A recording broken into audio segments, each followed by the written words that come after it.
I'm trying makeup today. I never wear makeup, but for some reason I'm wanting to do makeup. It probably has to do with, you guys know I'm all about my essential oils. Well, Young Living is the essential oil company that I buy my stuff from, and they have a new makeup line. And it's really interesting because it's all this mineral makeup, which is even more fascinating to me. So I got some of that, and for somebody who never wears makeup, I've been practicing my makeup. So anyway, we'll see. Maybe a little light makeup.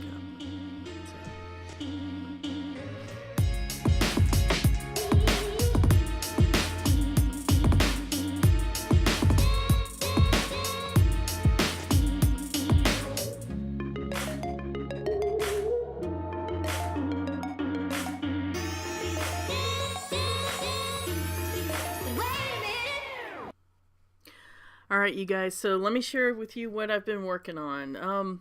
If you get my newsletter, I posted right when the cold weather started up that I was disappointed that yet again for another year I didn't have any new hand knits in my wardrobe.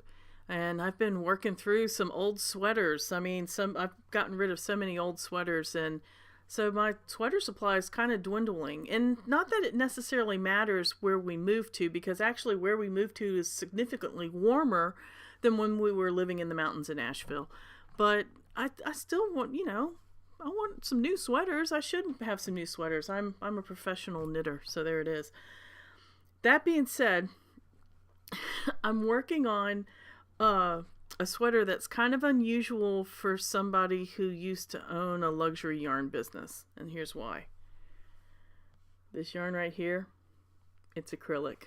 That's right, folks.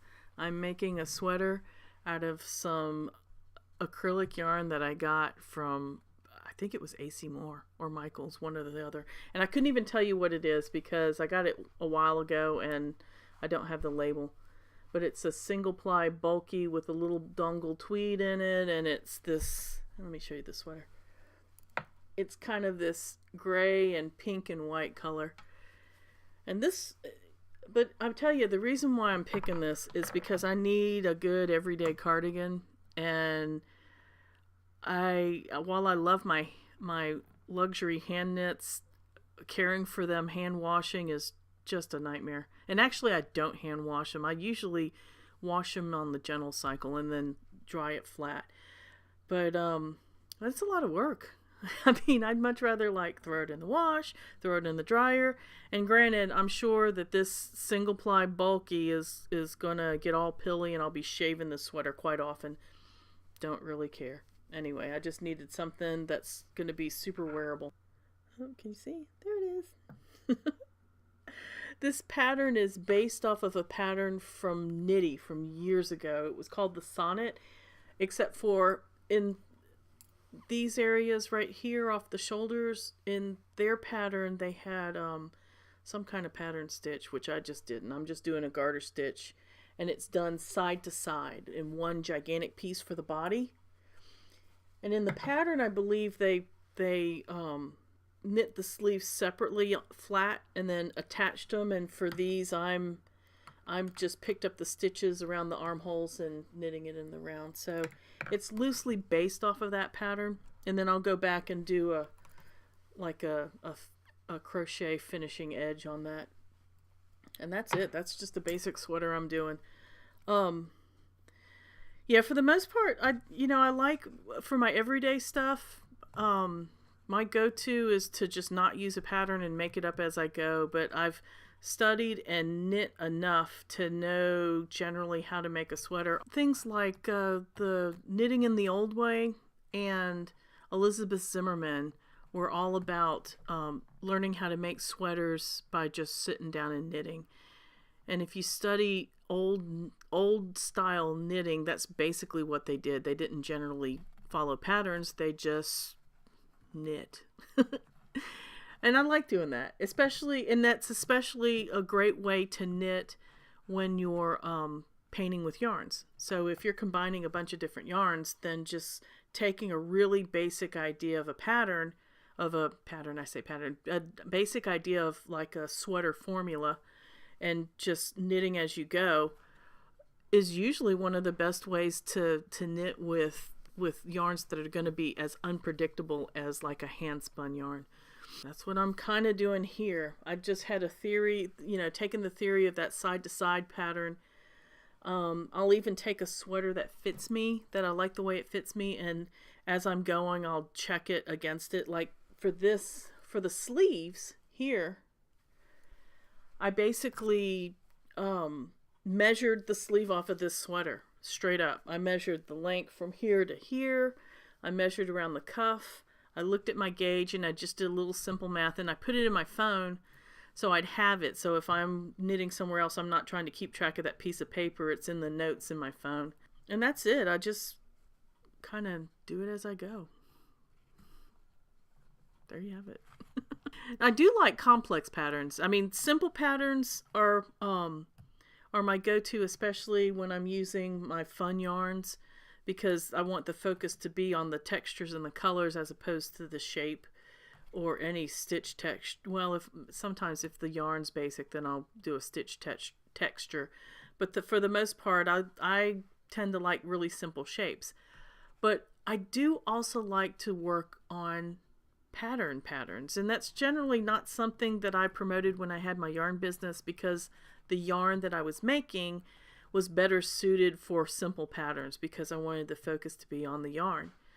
But if I were to go into a yarn shop and pick out some basic yarn and want to make a sweater for me, then, or a sweater that I can just dive into enjoying the knitting of, yeah, I really like the super complex stuff. I like doing complex cables. I love doing the color work as well. I like lace okay, but from a practical wearing standpoint, I don't wear a lot of lace. I would wear cables and color work stuff before that. Anyway, so that's what I'm working on, and that's what I like to work on when I'm just knitting for myself. And I tell you, when I had a yarn business, it was very rare that I got to knit for myself, because you're constantly making samples or trying out the latest patterns, just even if you just read through them and just try some of the techniques that might seem like you don't understand. Because when I was sitting in a booth or at a yarn shop or even just online, I'd get questions about patterns all the time. I liked helping to fix patterns.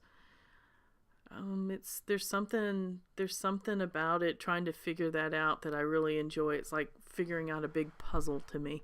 And back when I was working at the book publisher, I did tech edit a couple of those knitting books. Unfortunately, though, the company didn't believe in having errata for the books, which was crazy. They didn't understand that knitting books require errata because mistakes happen in patterns, especially long, complex patterns for like garments and stuff like that. So, but people would call, and if you called Lark Books with a question about a pattern, chances are you talked to me, because I was the knitter. Anyway, old history, long ago.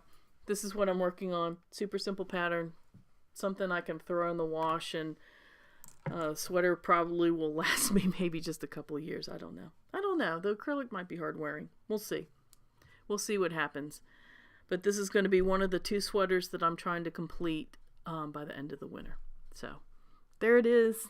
Share with me what you're working on. I would love to hear about what people are working on. You can either leave me a comment below or join us in the Fiber Arts group and share pictures. Let me tell you, the inspirations in that Fiber Art collective are insane, and they're from all over the world.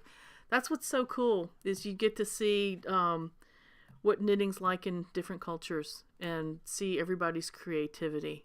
So, it inspires me so much. So anyway, thanks for joining me, and I'll see you guys tomorrow. Tomorrow's the last day, and it's going to be a little sad, but I'll be back. I'll be back mid-January. So hope you're having a good day.